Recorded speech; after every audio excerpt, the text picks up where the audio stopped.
Most of us understand these days that not all disabilities are visible.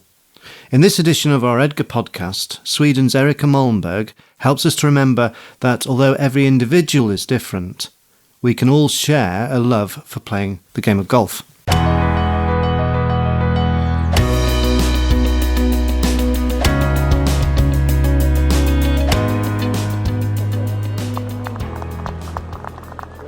The G4D Open at Woburn in England earlier in May was the first RNA-staged Open for golfers with a disability, with its connections to the famed Open Championship itself.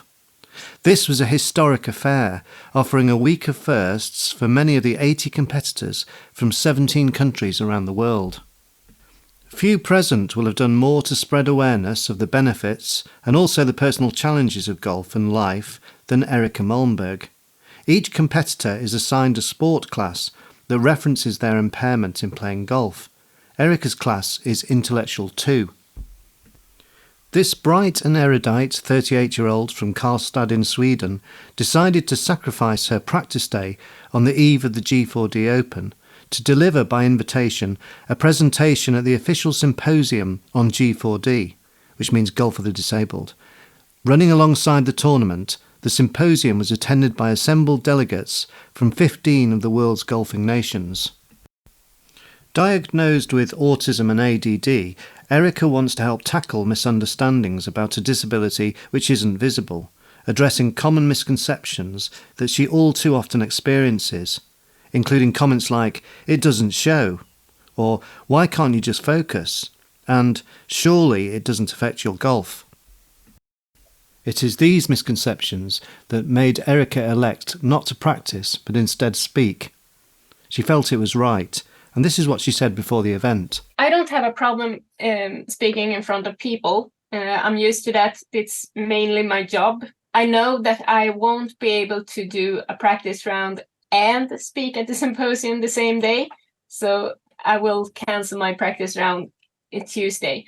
And of course, that means that I had to choose, and it's easy for me to choose to talk at the symposium because I have to remember why I'm doing this. It's actually that I'm going to speak about because I'm doing this. Of course, I want to play golf and I want to improve. I want to get a higher rank on the world ranking. But when it comes to the bottom line, I'm doing this to spread knowledge and prevent perceptions about my disabilities. So that's why it's more important to me to speak at a symposium than play another practice round. Erika wanted to speak at the conference to spread awareness. Similarly, she is never afraid to speak up when she is faced with a lack of understanding that she knows is rooted in ignorance. Does she look for these opportunities? No.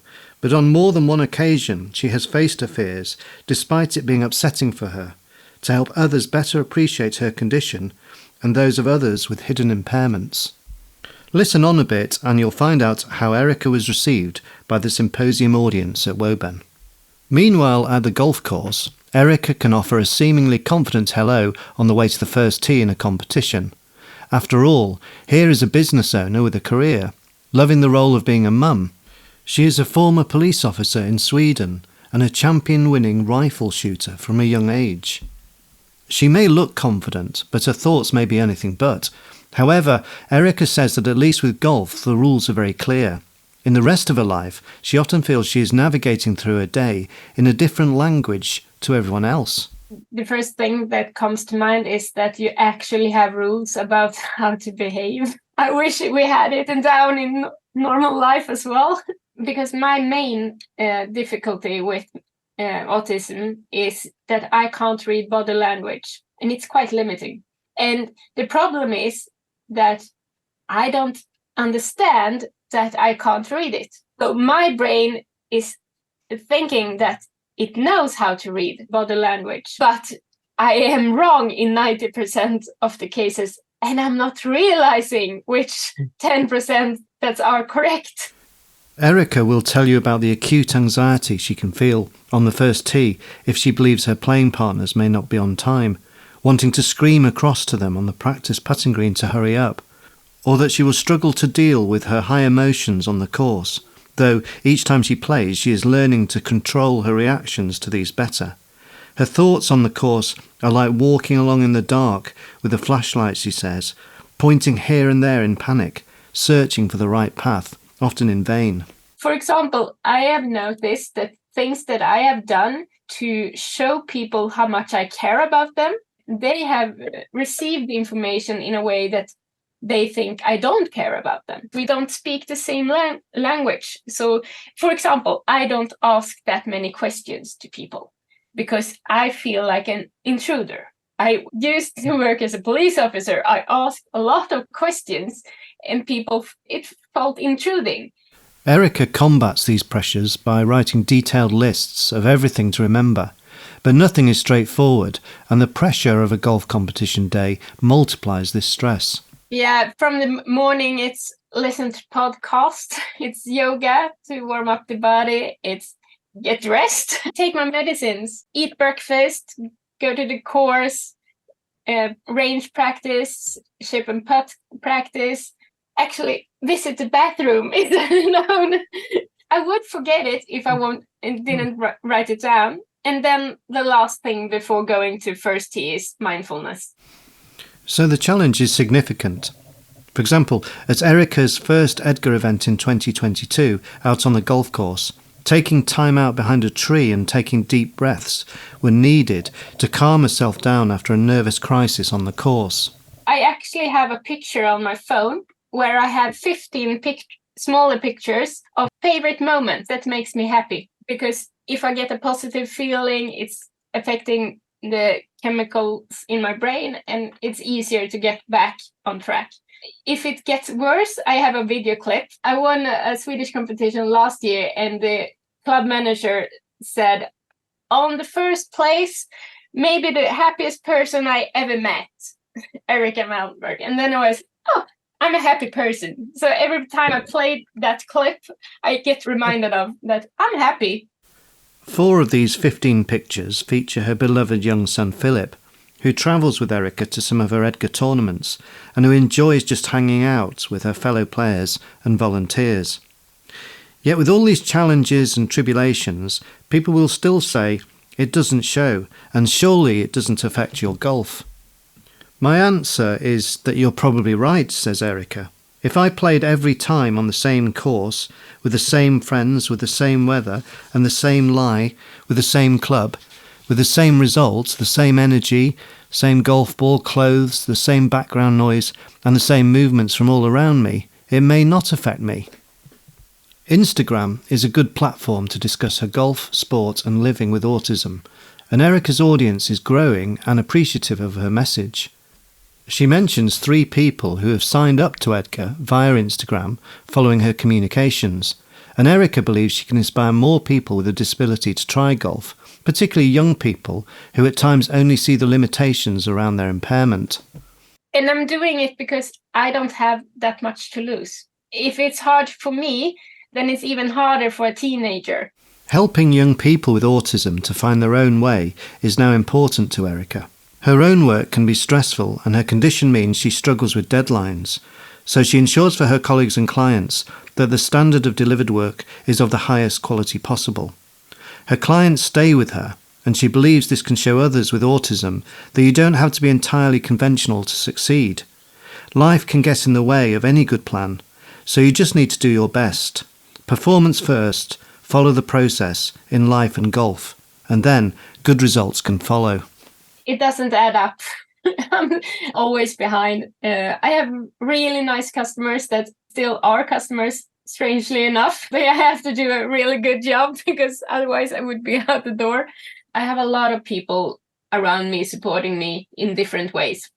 My co-workers are probably the ones who are supporting me most because they get to have a heavier load. Because I'm busy. My son is always with me training and he loves hanging at the golf course. He likes hitting balls, but more importantly, he loves just hanging there. That makes it a lot easier. As to a wider understanding about autism in sport, Erika adds, I think it's moving in the right direction, but since I have been undiagnosed for most of my life, I think it's a better way to conquer the world with just accepting everyone for who they are. Doesn't matter which disabilities, or just treat everybody decent. To do this, says Erika, much of it is about communication. If you want to know more about her condition, just ask her, she says. Yeah, and that's one thing that I think is very important. Just speak, just ask, because my main problem in life and in all human relationships is that people doesn't say what they mean. Meanwhile, Erika will also tell you of how golf has helped her a great deal. It allows her to lose herself in practice in a peaceful, natural environment where her hard work in the process of learning echoes her younger life as a champion shooter. While she plays off a golf handicap of around 15, this looks likely to improve further with the focus and the hard work she is putting into her game, working hard on that process. And so now, back to that groundbreaking symposium at Woburn, where Erika was among speakers expert in their field who were bringing to the international audience the latest thinking on G4D. Encouraging and inspiring new golfers with disability, treating them with equity at all stages of their journey through the game, and improving current practices were the key themes of the conference.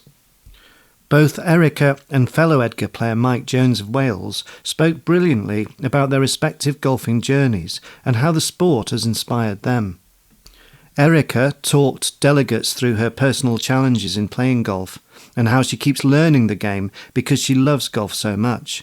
Clearly emotional in her talk, but always eloquent in her second language, Erika received sustained applause from everyone at the conference. It really was an excellent speech. Fellow delegate Christian Hamilton of Golf Australia said, "We were absolutely enthralled by Erika. Surely the best conference speech many of us will have heard. Erika's passion to create more awareness to help other golfers with a disability is simply fantastic." This view was echoed by EDGA President Tony Bennett, who added, "Erika provided a compelling testimony that strengthens her assertion that no one knows what it feels like to be in her shoes. Just as it is in every case, others can never know, but they tend to think what it might be like, and sadly, so often they are wrong." The following day at Woburn, it was the first morning of the very first G4D Open, and by fate, Erika Malmberg had been listed to strike the historic opening shot of the tournament. Having completed all of her own preparations and stuck to her process, Erika stepped forward onto the first tee in front of the small crowd. Controlling her emotions with 3 of the very deepest breaths to stay calm, she then split the fairway with an excellent drive of more than 200 yards to applause. As Erika talks to you, she may be smiling, but then suddenly she may be wiping away a tear. We can't see into people's minds, yet we all think we can understand people merely from their body language. All of us are wrong a great deal of the time.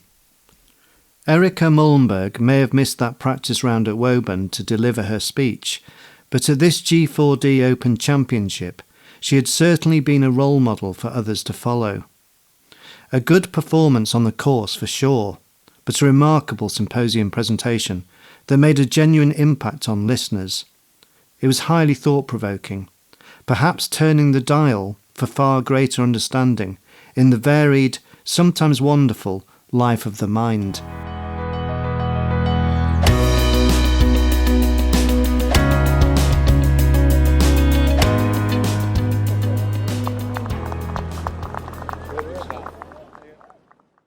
This EDGA podcast was written and narrated by Ben Evans, and the sound production was by Martin Maynard of Sounds Good.